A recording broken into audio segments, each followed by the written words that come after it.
ஆண்டவராகிய இயேசு கிறிஸ்துவின் நாமத்திற்கு மகிமை உண்டாவதாக. இந்த நல்ல நாளிலே உங்கள் யாவரையும் நான் வாழ்த்துகிறேன்.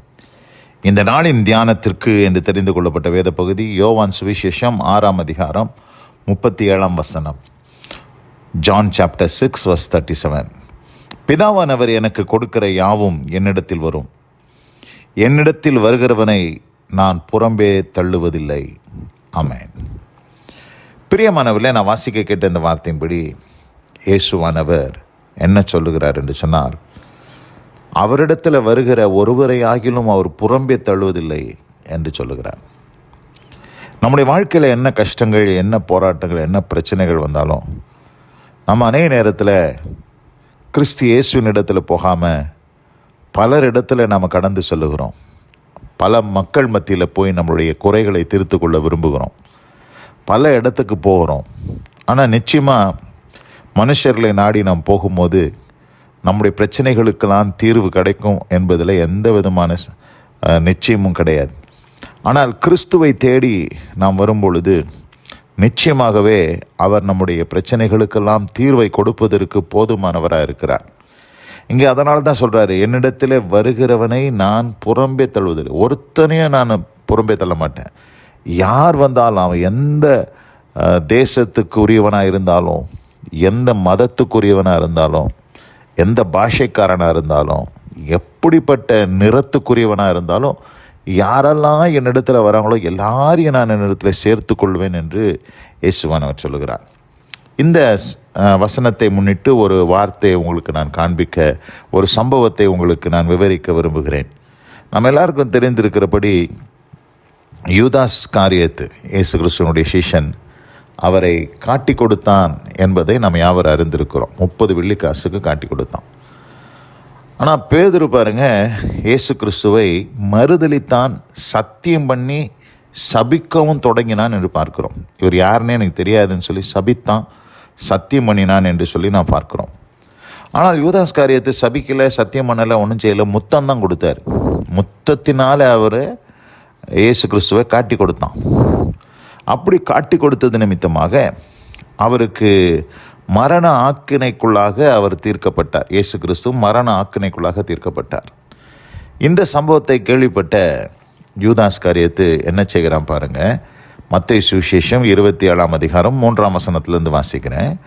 அப்பொழுது அவரை காட்டி கொடுத்த யூதாஸ் அவர் மரண ஆக்கினைக்குள்ளாக தீர்க்கப்பட்டதைக் கண்டு மனஸ்தாபப்பட்டு அந்த 30 வெள்ளிக்காசை பிரதான ஆசாரியரிடத்திற்கும் மூப்பரிடத்திற்கும் திரும்ப கொண்டு வந்து, குற்றமில்லாத இரத்தத்தை நான் காட்டி கொடுத்ததினால் பாவம் செய்தேன் என்றான்.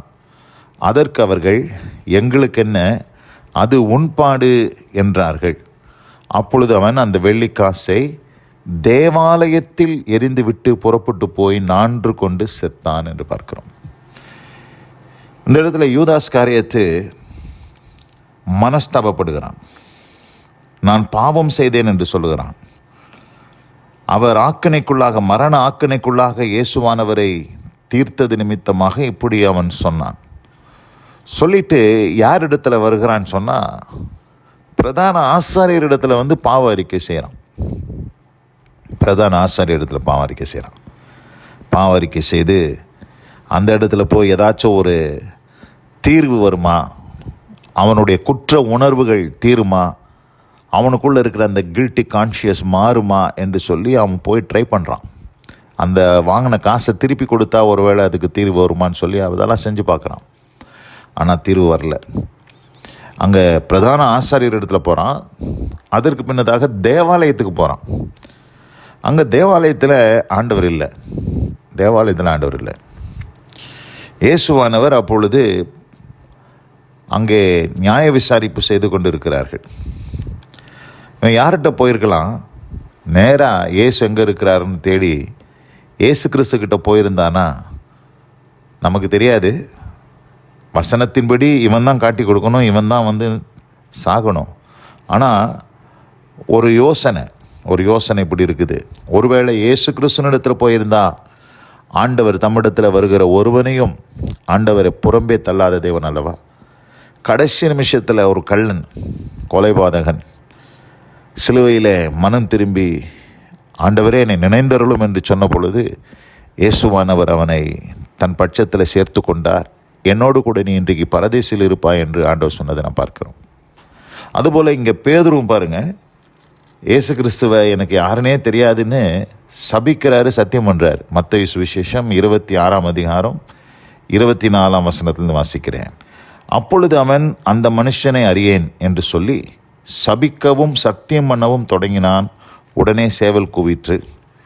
அப்பொழுது பேதுரு, சேவல் கூவுகிறது முன்னே நீ என்னை 3 தரம் மறுதலிப்பாய் என்று இயேசு தன்னிடத்தில் சொன்ன வசனத்தை நினைத்து கொண்டு வெளியே போய் மனம் கசந்து அழுதான். அப்போ இவனுக்குள்ள ஒரு அழுக, கண்ணீர் விடுறான், மனம் கசந்து கண்ணீர் விடுறான். ஆனால் யூதாஸ் அழுத மாதிரி தெரியல. அவனுக்குள்ள ஒரு மனஸ்தாபம் வருது. அவன் போன இடம் தவறு. பிரதான ஆசாரிய இடத்துல போனான், தேவாலயத்துக்கு போனான். அங்கெல்லாம் ஆண்டவர் இல்லை. அங்கெல்லாம் மன்னிப்பை தருகிறவர்கள் அங்கே இல்லை. மன்னிப்பை தருகிற தயாளன் இயேசு கிறிஸ்துவினிடத்தில் இவன் வராமல் எங்கெங்கேயோ போனதுனால அவனுடைய வாழ்க்கையை முடித்து கொள்ள வேண்டிய ஒரு சூழ்நிலையில் அவன் தள்ளப்பட்டான் என்று பார்க்கிறோம். பிரியமானவரே, இந்த அருமையான இந்த நல்ல நாளில் கூட இன்றைக்கு நாம் நம்முடைய வாழ்க்கை நிம்மதியை தேடி எங்கெங்கேயோ ஓடிக்கிட்டு இருக்கிறாங்க. நிறைய பேர் எங்கெங்கேயோ ஓடுறாங்க. எங்கேயும் ஓடாதீங்க. பிரதான ஆசாரியர்கிட்ட போகாதீங்க. நீங்கள் தேவாலயத்துலேயும் போய் தேடாதீங்க. நீங்கள் கிறிஸ்து இயேசுவினிடத்தில் வாங்க. அங்கே ஆண்டவர் உங்களை சேர்த்து கொள்ளவும், உங்கள் குற்றம் குறைகளை மன்னிக்கவும், உங்கள் பாவங்களை மன்னித்து உங்களை தம் பட்சமாய் சேர்த்து கொள்வதற்கும் அவர் போதுமானவராக இருக்கிறார். இந்த அருமையான இந்த நல்ல நாளிலே இந்த வார்த்தைகளை கேட்டவங்க ஒவ்வொருவரையும் கர்த்தர் தாமே ஆசீர்வதித்து காப்பாராக. God bless you all. ஆமென், ஆமென். நாம் ஜெபிப்போம். எங்கள் அதிகமாய் நேசிக்கிற எங்கள் அன்பின் பரலோக பிதாவே, என்னிடத்தில் வருகிறவரை நான் புறம்பே தள்ளுவதில்லை என்று சொன்ன அந்த வார்த்தைப்படி இயேசு கிறிஸ்துவினிடத்தில் வந்த ஒருவரையாகிலும் அவர் புறம்பே தள்ளாமல் எல்லாரையும் சேர்த்து கொண்டார். விபச்சாரத்தில் கையுமையுமாய் பிடிக்கப்பட்ட ஒரு ஸ்திரீயையும் அவரிடத்தில் கொண்டு வந்தார்கள். அவளுக்கும் மன்னிப்பை தேவன் தந்தார்.